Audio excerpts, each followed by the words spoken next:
Magkaiba pero pinagkaisa.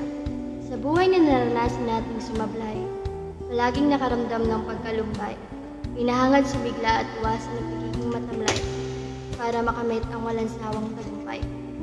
Sa silid ng isang kwarto, naisipan kong sumali sa app na Bigo. Di ko inakalang makilala ko ang mga taong nagpapagaan ng loob ko. Magkaiba man pero iisa ang kaligayahan, magkakaibigan at samahan namin dito. At dito ako nagsimulang sumigla ulit at nakita ko ang potensyal ko.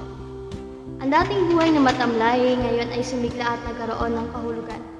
Ako na nasa kwarto lang ay ngayon binabawasan na ang aking kahihiyan. Ang pagkakaibigan na aking nakilala ay dapat pagkaingatan. Sapagkat dito ako natutong makisama at nagkaroon ng kayamanan. Hindi literal na kayamanan, sapagkat itong kayamanan hirap hanapin saan man. Kayamanan ng koneksyon, kayamanan ng pagkakaibigan, at higit sa lahat, kayamanan ng pagmamahalan. Hindi ito kagaya ng ginto o mineral na makikita mo sa karagatan. Sapagkat ito ay pagmamahalan na nagdugtong sa puso na matatawag nating pamilya dulot ng pagkakaibigan.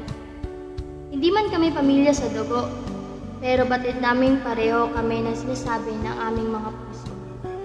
Maging mama, papa, dalaga, binata o matanda, ay welcome sa pamilyang ito. Maasahan mong minsan may mongoloids na miyembro. Pero pag magkaisa, daig pa ang ASEAN o United Nations na binabalita ng dyaryo. Bilib na bilib ako sa kaganapan ng pagtitipon na ito. Ang daming nangyari pero nagwagi pa rin ang samahan na aking iniidolo. Gaya ng sa aking pamagat, magkaiba pero pinagkaisa, ay para bang tagumpay na malayo pa pero malayo ka na. Bilang bunso sa pamilyang ito, laking tuwa ko at nakilala ko kayo.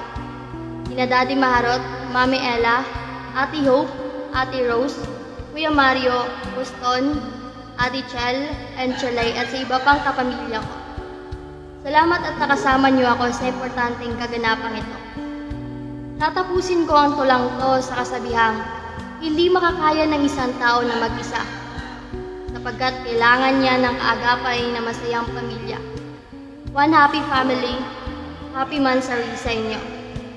Uulitin ko, magkaiba man tayo, pero pinagkaisa ang ating mga puso.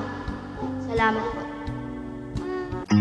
I don't got friends, I got family. At the end of the day, that's all I needed.